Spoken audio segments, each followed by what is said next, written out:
सुप्रभात छात्रों, आज की इस ऑनलाइन कक्षा में हम पढ़ेंगे प्रसाद और प्रेमचंद की कहानी कला की समीक्षा। वैसे तो ये बीए तृतीय वर्ष के लिए है, लेकिन सामान्यतः हम सब के लिए ही उपयोगी है। बीए प्रथम वाले छात्र भी इसको पढ़ सकते हैं, सेकंड वाले भी, और विशेष रूप से थर्ड वालों के लिए तो है ही। प्रसाद जी यानी जयशंकर प्रसाद और प्रेमचंद जी दोनों को ही कहानी कला में महारत हासिल थी, या इस तरह से भी कह सकते हैं कि कहानी साहित्य के वो उज्जवल नक्षत्रों में थे, या उनको आप इस तरह से भी कह सकते हो कि साहित्य गगन में उच्च कोटि के कहानीकार थे। आज हम उन दोनों की समीक्षा करेंगे, दोनों के बारे में जानकारियाँ प्राप्त करेंगे। जयशंकर प्रसाद तथा मुंशी प्रेमचंद जी दोनों ही हिंदी साहित्य गगन के उच्च कोटि के कहानीकार हैं, और दोनों की कहानियाँ ही महत्तम यानी महान उद्देश्यों को लेकर लिखी गई हैं। प्रेमचंद जी की कहानियाँ भी महान उद्देश्यों को लेकर लिखी गई हैं, और जयशंकर प्रसाद जी की भी कहानियाँ महान उद्देश्यों को लेकर लिखी गई हैं। वैसे भी कोई भी रचना किसी न किसी उद्देश्य के लिए, निरुद्देश्य तो कोई भी रचना नहीं होती है, क्योंकि गुप्त जी ने भी कहा है कि केवल मनोरंजन न कवि का कर्म होना चाहिए, उसमें कोई उपदेश का मर्म होना चाहिए। कि कभी भी कोई भी कविता लिखे या कहानियाँ लिखे, उसमें कोई ना कोई उद्देश्य निहित होता है। दोनों ने अपनी रचनाओं के माध्यम से मानव मंगल की भावना को प्रसारित करने का ही प्रयास किया, यानी दोनों की कहानियों में ही मनुष्य के मंगल की कामना रहती है। दोनों ही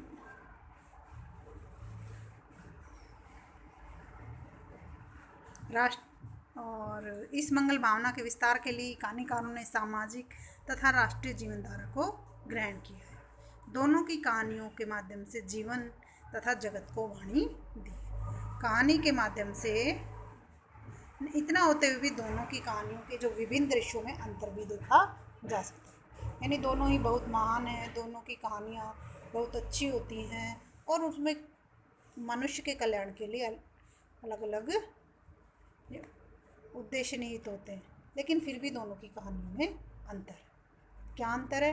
सबसे पहले पात्र योजना की दृष्टि से, यानी कहानी के जो पात्र होते हैं उनमें प्रसाद जी के पात्र और प्रेमचंद जी के पात्रों में क्या अंतर है। प्रसाद जी की कहानियों में चित्रित पात्रों की संख्या की तुलना में प्रेमचंद जी की कहानी में पात्र कम होते हैं, यानी प्रसाद जी की कहानियों में पात्र अधिक होते हैं और प्रेमचंद जी की कहानियों के पात्र कम होते हैं। और प्रेमचंद जी के अधिकांश पात्र वर्ग का प्रतिनिधित्व करते हैं। प्रेमचंद जी की कहानियों के जो पात्र होते हैं वो किसी भी वर्ग का प्रतिनिधित्व करते हैं, जैसे कि प्रेमचंद जी की कहानी है कफन, जिसके वो हैं घीसू और माधव, उसके पात्र हैं कफन कहानी के, और वो एक ऐसे वर्ग का प्रतिनिधित्व करते हैं, या इस तरह के जो उस समय के जो सामंतों के द्वारा शोषण किया जा रहा था, और वो दोनों निकम्मे थे, इस तरह से कह सकते हो कि उस कहानी में जो पात्र हैं घीसू और माधव बहुत ही निकम्मे थे, कामचोर थे। और उनका कामचोर होने के पीछे क्या कारण था? क्योंकि उस दौरान जो लोग जी तोड़ मेहनत कर रहे थे उनकी स्थितियाँ भी कोई अच्छी नहीं थी। क्यों अच्छी नहीं थी? कि उस समय उन लोगों की स्थिति अच्छी थी जो कि जमींदार की चापलूसी करके और उनसे काम ऐंठ लेते थे, और जो जी तोड़ मेहनत करते थे उनकी स्थिति अच्छी नहीं थी। तो घीसू और माधव की कामचोरी के पीछे भी यही कारण था। वो ये सोचते थे कि भले ही हम भूखे मरें, लेकिन हमें जी तोड़ मेहनत तो नहीं करनी पड़ती। तो उनकी वो एक ऐसे वर्ग का प्रतिनिधित्व कर रहे थे कि जो उस दौरान के समय में वहाँ उपस्थित थे, इसलिए उन्हें वर्ग पात्र भी कहा जाता है। जैसे इनकी एक कहानी है पंच परमेश्वर प्रेमचंद जी की, तो उसमें जो पात्र हैं वो भी एक वर्ग का प्रतिनिधित्व करते हैं कि किस तरह से भले कोई किसी का दुश्मन हो, किसी का दोस्त हो, लेकिन जब वो पंच की कुर्सी पर बैठता है, जब वो कोई फैसला करने के लिए बैठता है, तो उस समय वो ना किसी का दोस्त होता है और ना ही किसी का दुश्मन होता है।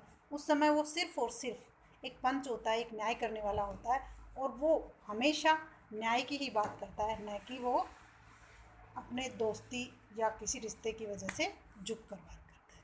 तो इस तरह से प्रेमचंद जी की कहानियों के जो पात्र होते हैं वो एक वर्ग का प्रतिनिधित्व करते हैं। परंतु प्रसाद के पात्र अधिकांश इतिहास से संबंधित होते हैं। उनकी कहानियाँ इतिहास से संबंधित होती हैं। जैसे इनकी कहानी है ममता, जो शेरशाह सूरी ने हमारे यहाँ जब आक्रमण किया था उस समय के साहित्य को प्रतिपादित करती है। प्रेमचंद के पात्र देश काल तथा परिस्थिति की उपज होते हैं। प्रेमचंद जी के पात्र होते हैं वो देश काल या अपनी परिस्थिति, यानी प्रेमचंद जी की कहानियों को पढ़कर हमें ऐसे लगता है कि ये सब तो हमारे सामने ही हो रहा है, या ये सब तो हमारे आसपास ही हमने देखा और सुना है। परंतु प्रसाद के पात्रों में अपना व्यक्तित्व होता है। लेकिन प्रसाद जी की कहानियाँ हम इस तरह से भी कह सकते हैं कि थोड़ी सामान्य होती है, उनकी भाषा भी थोड़ी कठिन होती है, क्योंकि वो इतिहास में जाकर और फिर उनकी कहानियाँ होती हैं, तो सामान्य पाठक को उनको समझने में थोड़ी दिक्कतें होती हैं। अब नंबर 2 पर आती है संवाद की दृष्टि से, यानी उनकी कहानियों के संवाद में क्या भिन्नता है। प्रसाद की कहानियों में प्रेमचंद की तुलना में उत्तम संवाद कौशल दिखाई देता है, क्योंकि प्रेमचंद जी की जो प्रसाद जी की जो कहानियाँ होती हैं उसके जो संवाद हैं वो इस तरह से भी कह सकते हैं कि साहित्यिक शैली के होते हैं, या फिर इस तरह से कह सकते हो कि आप कि शुद्ध हिंदी के होते हैं। और प्रेमचंद जी के कहानियों के संवाद हमारे आसपास की तद्भव या देशज बोली की भी मिलते हैं, या ज़्यादातर उनके उस क्षेत्रीय भाषा के मिल जाते हैं। प्रेमचंद जी के संवाद प्रसाद के संवाद काव्यात्मक, सबल तथा अर्थ गंभीर से पूर्ण होते हैं। प्रेमचंद जी की कहानियों में संवाद की कमी पाई जाती है। उनकी उसमें परिस्थितियाँ बोलती हैं, या इस तरह से भी कह सकते हो कि दृश्य ही बोलते हैं। इस संवाद का कथानक विकास में महत्व अवश्य महत्व है, परंतु चरित्र विकास में इनकी भूमिका नहीं होती, क्योंकि कई बार ऐसा होता है कि मौन भी बोलता है। कोई जगह ऐसी परिस्थितियाँ हो जाती है कि वहाँ बोलने से ज़्यादा चुप रहने से सामने वाले ज़्यादा समझ जाते हैं, वहाँ परिस्थितियाँ बोलती हैं। अब नंबर 3 पर आता है भाषा और शैली की दृष्टि से इन दोनों की कहानियों में क्या अंतर है। प्रेमचंद जी की भाषा सरल और सुबोध होती है। प्रेमचंद जी की जो कहानियाँ हैं उनकी भाषा एकदम सरल होती है, सुबोध अच्छी तरह से जानने योग्य होती है, जबकि प्रसाद की भाषा सर्वसाधारण की समझ में नहीं आती, उनकी भाषा थोड़ी साहित्यिक होती है। प्रसाद की भाषा हमेशा अलंकारिक, काव्यात्मक तथा साहित्यिक कही जा सकती है।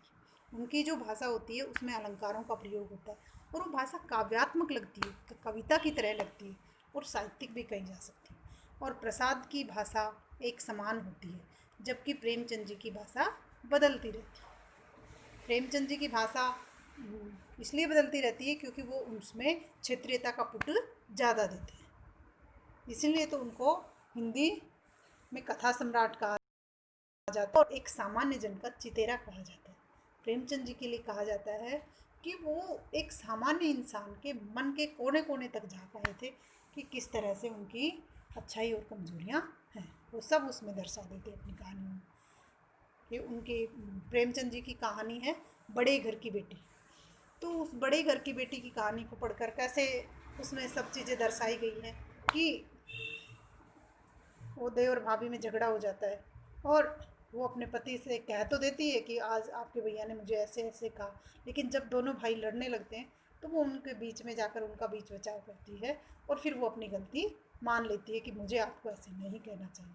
तो उस कहानी में किस तरह से दर्शाया है कि देखो मानवीय कमजोरियों को सब बताया गया है। या फिर इस तरह से भी कह सकते हो कि उसमें स्त्री के चरित्र और फिर किस तरह से वो उस बात को संभाल लेती है, इसलिए उनको वो वैसे भी बड़े घर की बेटी थी, लेकिन इस कहानी का शीर्षक भी इसीलिए भी बड़े घर की बेटी है कि बड़े घर की जो बेटियां होती हैं वो बात को बिगड़ने नहीं देती हैं, बल्कि बिगड़ती हुई बात को संभाल लेती हैं। अगर वो उन दोनों भाइयों के झगड़े को नहीं संभालती तो उस दिन घर टूटने की नौबत आ जाती। तो इस तरह से हमारे समाज में हमारे चारों तरफ जो चीज़ें हो रही हैं उन सबको हमें समझाने के लिए, और आज से 100 साल पहले प्रेमचंद जी ने किस तरह से महान चित्रण किया, उसको पढ़कर और सुनकर हम सब अभिभूत हो जाते हैं और हमें ऐसा लगता है कि एक सागर का लीला आया या लहरें आई और वो हमें अपने साथ बहाकर ले चली। प्रेमचंद जी की कहानियों की शैली व्यास शैली है, उनकी शैली में फैलाव है, विस्तार है, जबकि प्रसाद जी की शैली समाज शैली, उसमें संक्षिप्तीकरण है। और प्रसाद की प्रेमचंद जी की कहानियों की जो शैली है उसमें विस्तार होता शीर्षक की दृष्टि से। अब दोनों घटना तथा पात्र को शीर्षक के लिए महत्वपूर्ण मानते हैं कि कोई भी घटना हो और दोनों और पात्र, या तो फिर कहानी का जो शीर्षक है वो किसी पात्र के नाम से होगा या फिर किसी घटना के नाम से होगा। जैसे कि जो प्रसाद जी की कहानी है मधुलिका, तो वो मधुलिका उस कहानी में एक चरित्र है, एक महिला है, उसका नाम है मधुलिका। और प्रसाद जी की कहानी ममता, तो ममता भी उस कहानी की एक नायिका है। तो इस तरह से इनके पात्र के नाम पर शीर्षक है कहानी का। और प्रेमचंद जी की कहानियाँ हैं बूढ़ी काकी, तो वो भी एक उस बूढ़ी काकी कहानी में एक बूढ़ी औरत है, तो इसलिए। और जैसे ईदगाह, तो वो कोई घटना है भाई, ईदगाह जो कहानी है हामिद वाली, तो वो एक घटना के ऊपर उसका नाम रखा गया है, ईदगाह।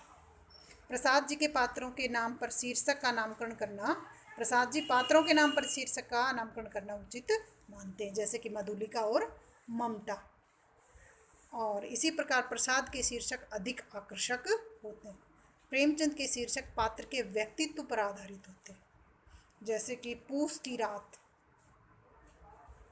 रात या फिर कफन इसके लिए ज़्यादा उपयुक्त रहती है। और पूस की रात जो प्रेमचंद जी की कहानी है, वो किस तरह से एक गरीब किसान की और रात में ठिठुरते हुए और जबरा कुत्ता और वो हल्कू किसान की कहानी है कि किस तरह से वो दोनों एक दूसरे को बचाते हुए रात बिताते हैं। इसी प्रकार भाव, कल्पना आदि दृश्यों में भी दोनों में अंतर पाया जाता है, परंतु दोनों युगांतकारी कहानीकार है। दोनों इस विधि को अपनी कहानी कला में संपन्न करते हैं, क्योंकि हर इंसान की एक जैसा नहीं होता, उसके गुण, उसकी रुचियाँ सब अलग अलग होते हैं। तो ऐसे ही हर कहानीकार एक जैसा थोड़ा ही होगा, और हर कहानीकार अगर एक जैसा होने लग गया तो फिर समाज की हर परिस्थितियों का चित्रण कैसे हो पाएगा।